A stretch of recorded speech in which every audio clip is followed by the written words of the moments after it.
Hello friends, मेरा नाम है आर्यन शर्मा और आप सभी का स्वागत है हमारे चैनल पोटेंशियल क्लासेस में। आज हम क्लास 10th के लिए मैथ्स के कॉन्सेप्ट क्लियर करने की एक वीडियो लेकर आए हैं, जिसमें हम मैथ्स की सीरीज़ को कंप्लीट करेंगे। हम चैप्टर नंबर 1 से शुरू करते हैं, जिसका नाम है रियल नंबर्स। तो जल्दी से इसको शुरू करते हैं। जैसे हमने साइंस की सीरीज़ शुरू कर रखी है, आप वहाँ पर जाकर साइंस की सीरीज़ को भी देख सकते हैं। उसी प्रकार से हम यहाँ पर अपनी मैथ की सीरीज़ शुरू करते हैं। तो चलिए शुरू करते हैं चैप्टर नंबर 1 रियल नंबर्स से।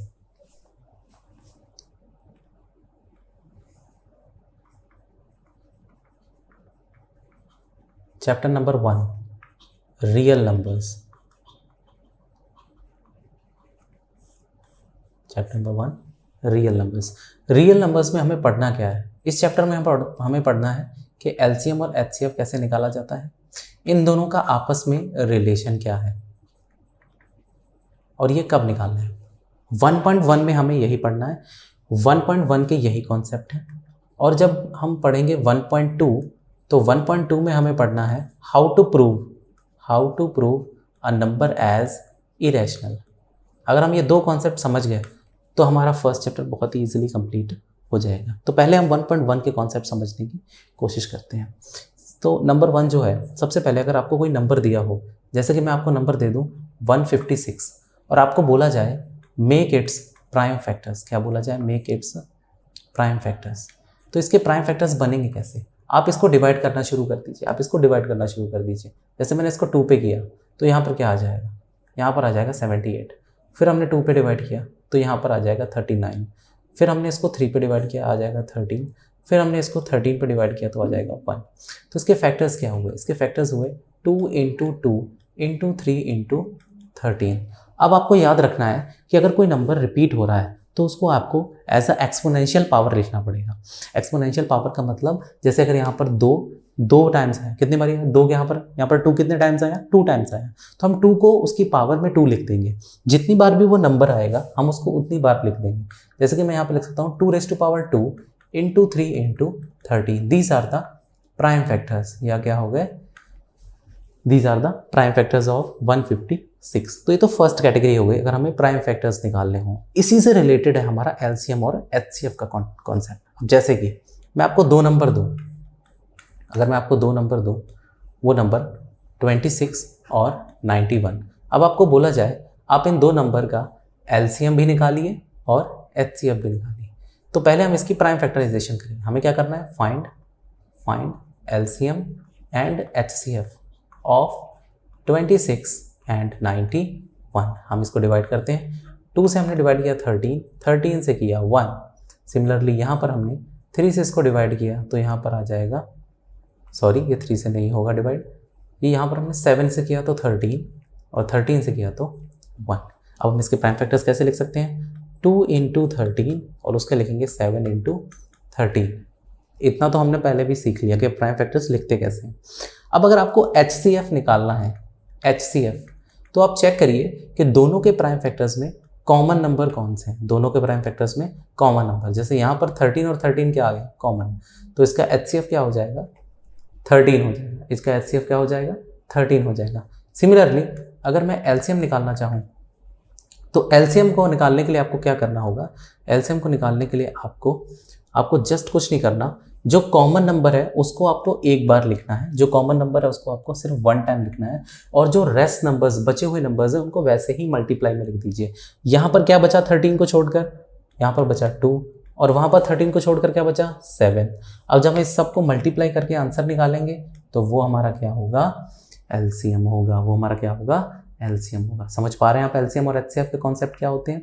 जब हम किसी के प्राइम फैक्टर्स निकाल लें, प्राइम फैक्टर्स निकालने के बाद अगर जो कॉमन नंबर आ रहा है उसको हम एचसीएफ बोलते हैं, और जो कॉमन नंबर के बाद जो नंबर्स बचे हैं उसको अगर हम मल्टीप्लाई में साथ में लिखेंगे और जो आंसर आएगा वो होगा हमारा एलसीएम। वो होगा हमारा एलसीएम। ये होगा हमारा एलसीएम और एचसीएफ का कॉन्सेप्ट। और इसी से रिलेटेड एक फॉर्मूला है जो आपको याद रखना है, वो है अगर हम किसी भी नंबर के एलसीएम को उसके एचसीएफ से मल्टीप्लाई कर दें तो वो हमेशा प्रोडक्ट ऑफ नंबर के इक्वल आता है। वो हमेशा प्रोडक्ट ऑफ नंबर्स के इक्वल आता है। जैसे इसमें एलसीएम हमारा आया 182 और हमारा एचसीएफ आया 13। अगर हम इसको मल्टीप्लाई करें तो वो एग्जैक्टली किसके बराबर आएगा? जब हम 26 को 91 से क्या कर देंगे? मल्टीप्लाई कर लेंगे। हम इसको वेरीफाई करके देख लेते हैं। जैसे कि अगर मैं 182 को 13 से मल्टीप्लाई करूँ, 182 को 13 से मल्टीप्लाई कर लूँ, कर लेते हैं।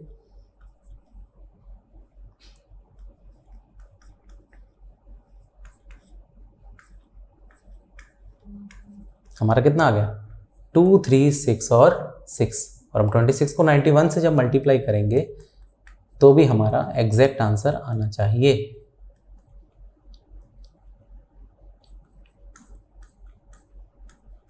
तो भी हमारा एग्जैक्ट आंसर आ गया 2, 3, 6, 6 का हमारा क्या आ गया 2, 3, 6 और 6। मतलब अगर दोनों तरफ हमारा सेम आंसर आ गया, इसका मतलब हमारा एलसीएम और एचसीएफ क्या था, करेक्ट था। बिल्कुल वेरीफाई हो रहा है। ये फॉर्मूला आपको ही याद रखना है, ये है इसका कॉन्सेप्ट। एलसीएम और एचसीएफ हमने अच्छी तरीके से समझ लिया, हमने कॉन्सेप्ट को समझ लिया। एक कॉन्सेप्ट और आपको इसमें याद रखना है 1.1 के लिए, कि आपको पता होना चाहिए कि प्राइम नंबर और कंपोजिट नंबर क्या होते हैं, ये आपको याद रखना है।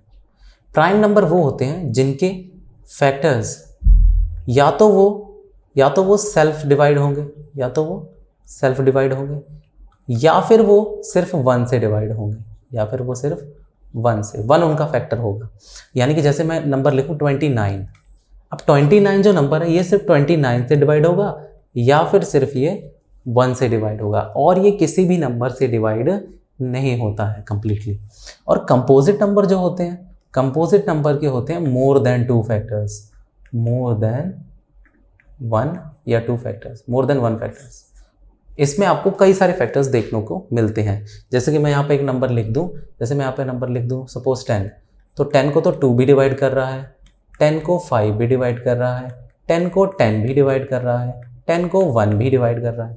तो जब ऐसा नंबर जिसके कई सारे फैक्टर्स हों, उसको हम कंपोजिट नंबर बोलते हैं, और इसको हम प्राइम नंबर बोलते हैं। जिसमें सिर्फ वो खुद से हो या फिर 1 से डिवाइड हो, इसको हम प्राइम और कंपोजिट नंबर बोलते हैं। अब हम एक्सरसाइज की तरफ बढ़ते हैं, हम सॉल्व करते हैं 1.1 जल्दी से।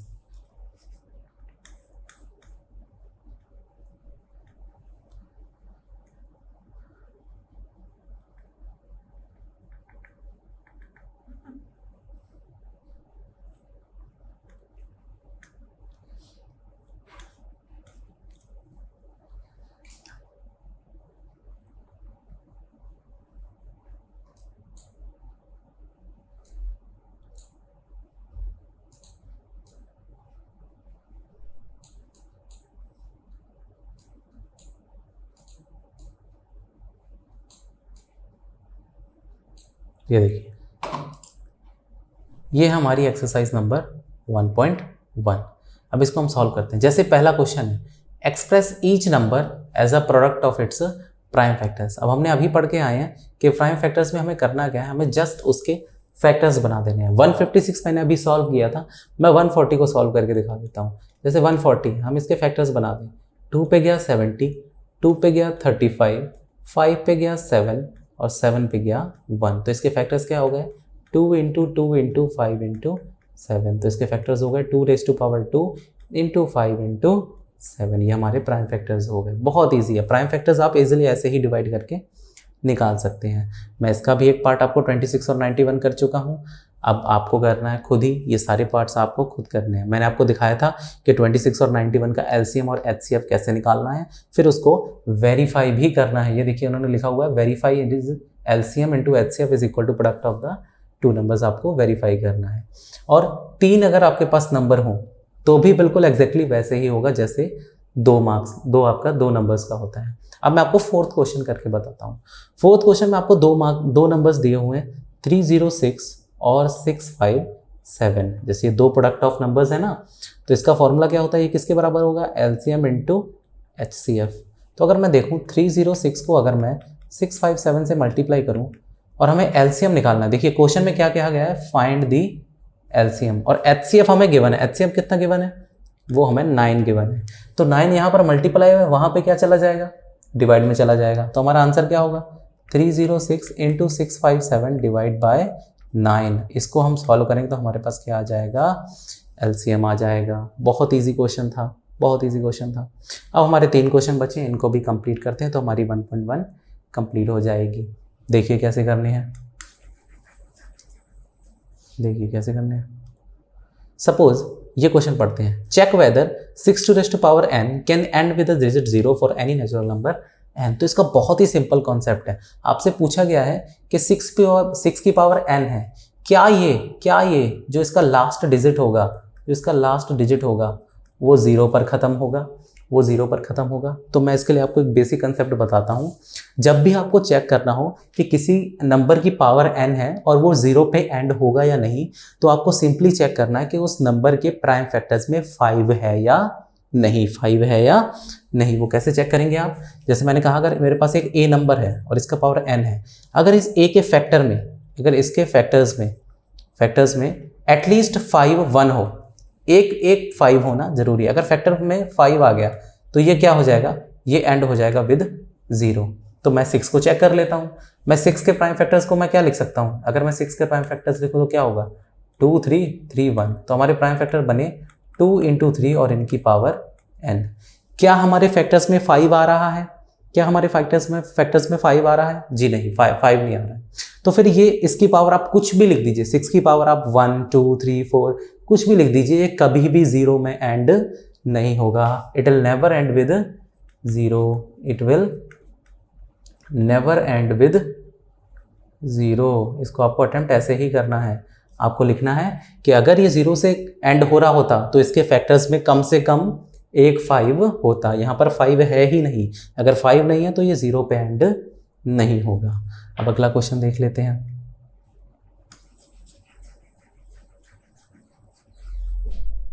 अगले क्वेश्चन में हमें बोला गया है कि explain why 7 × 11 × 13 + 13 is a composite number. हमने अभी पढ़ा कंपोजिट नंबर। आइए चेक कर लेते हैं। सबसे पहले मैं इसमें से कॉमन निकाल लेता हूँ। इसमें से क्या? इसमें 13 क्या आ जाएगा? कॉमन। अंदर बचेगा 7 × 11 77, फिर प्लस आ गया 13 क्या, तो यहाँ क्या रह गया? सिर्फ 1। तो हमारा आंसर आ गया 13 × 78। अब आप साफ साफ देख पा रहे हैं यहाँ पर इस नंबर के कितने फैक्टर्स हैं? 2 फैक्टर्स हैं, और 2 से भी ज़्यादा हैं, क्योंकि 78 के भी कई सारे फैक्टर्स बनेंगे। आप ये चेक कर सकते हैं कि अगर मैं 78 को प्राइम फैक्टराइज कर दूं तो 2